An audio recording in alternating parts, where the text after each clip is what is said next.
Hey friends, it's Dimitri with Bashka Streetwear. Today's video is going to be about shipping and shipping supplies. This is something that I really like to do as I've been learning more and more throughout my business, especially this year. I've been refining, finding better ways of doing stuff. And I wanted to talk about something that I haven't really heard any other channels discuss, and that is experimenting with shipping supplies. So a big temptation for you as a business owner, whether you're starting out or when you're currently running your business, however big your operation might be, you might have the temptation of buying a ton of shipping supplies in bulk. And I would suggest not doing that for 3 reasons. So the first reason is that you're basically experimenting. You should be experimenting with your shipping supplies. When you are manufacturing a product, whether that be clothing or any other product that you're trying to sell online, a lot of times you're going to be making a prototype, which is essentially you're ordering samples, refining it, ordering more samples, fixing, tweaking stuff on it before that product goes into mass production. Now, this concept can definitely be applied to shipping supplies, and I just thought about this over the month as I was thinking about this.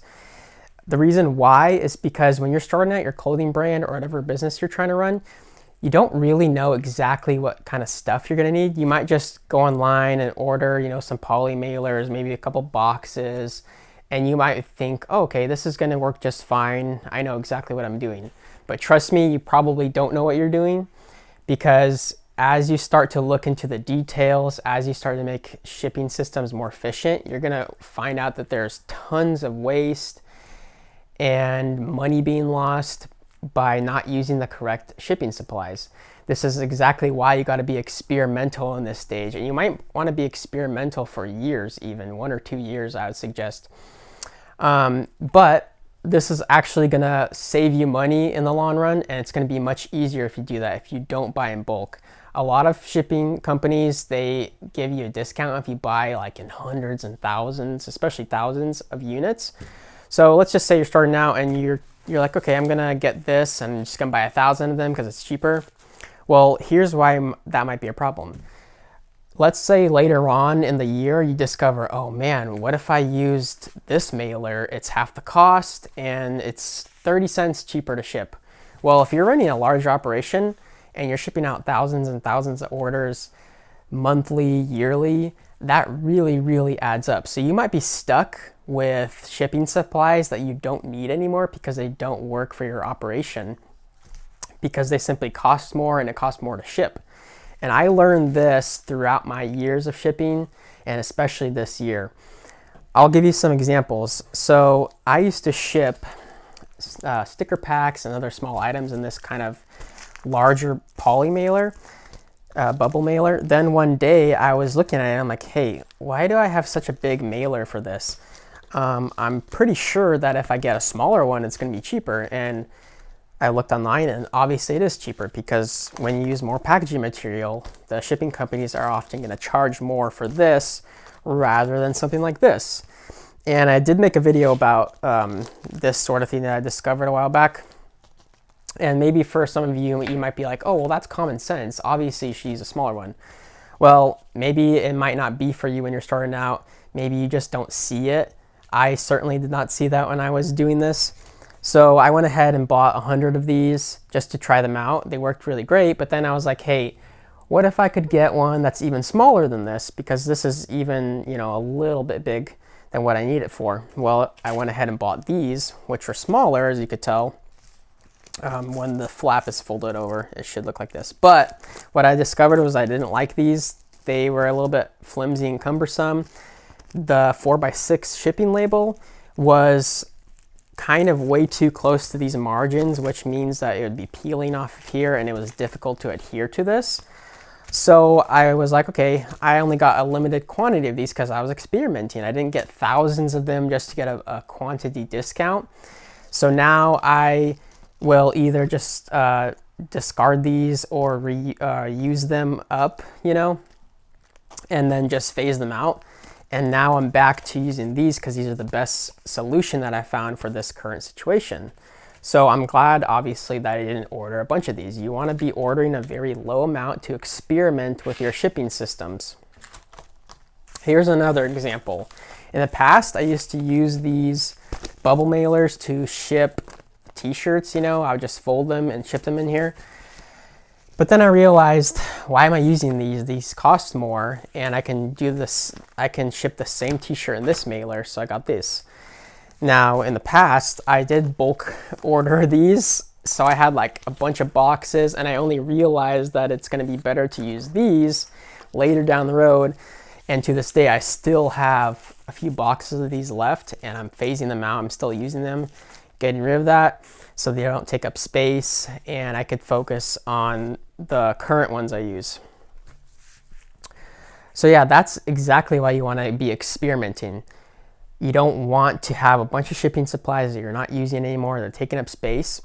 Another reason why I would not order in bulk in general, even if I'm really dead set on a shipping supplies that I'm using, is that it will inevitably be tying up more cash in your business, and there'd be less cash flow in your business.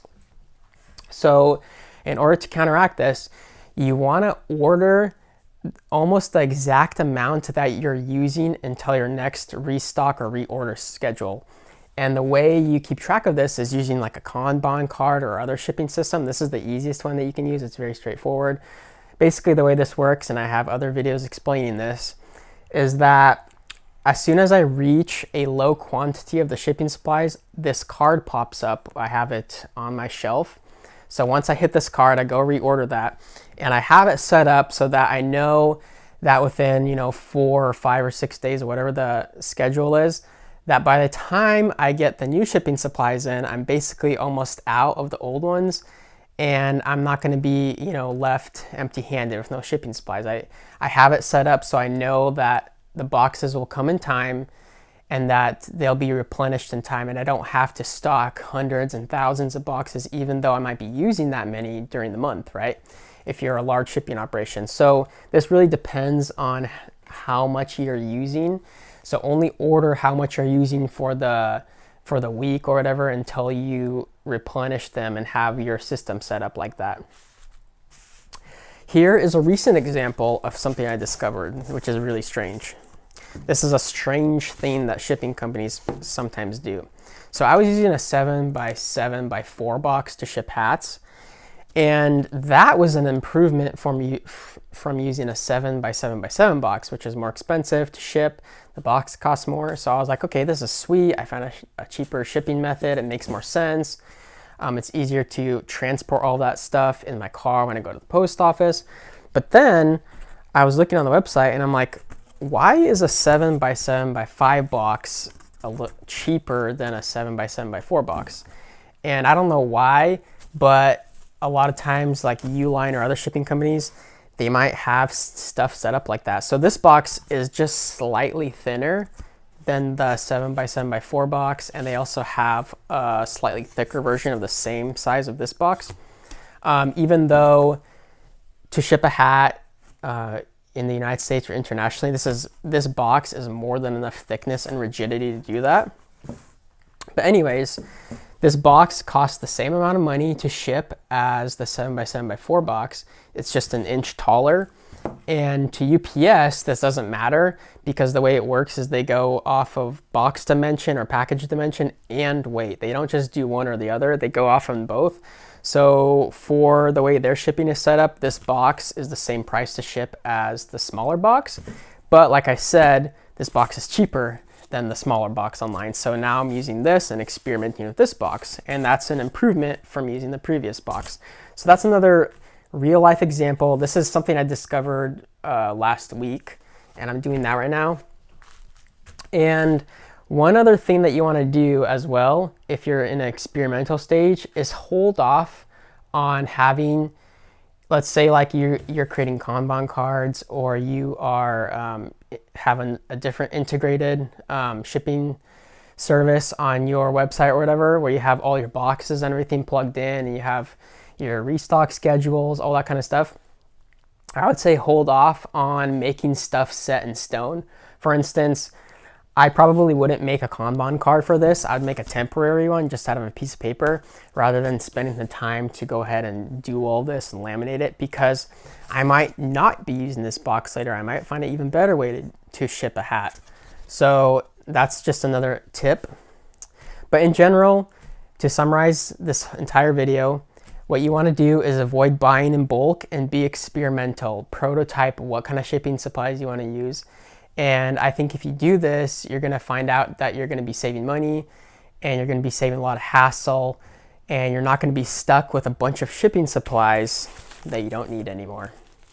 If you got any value out of this video, or if you have any comments or questions, you can leave them down in the comment section below, and I'll catch you guys later. Thanks.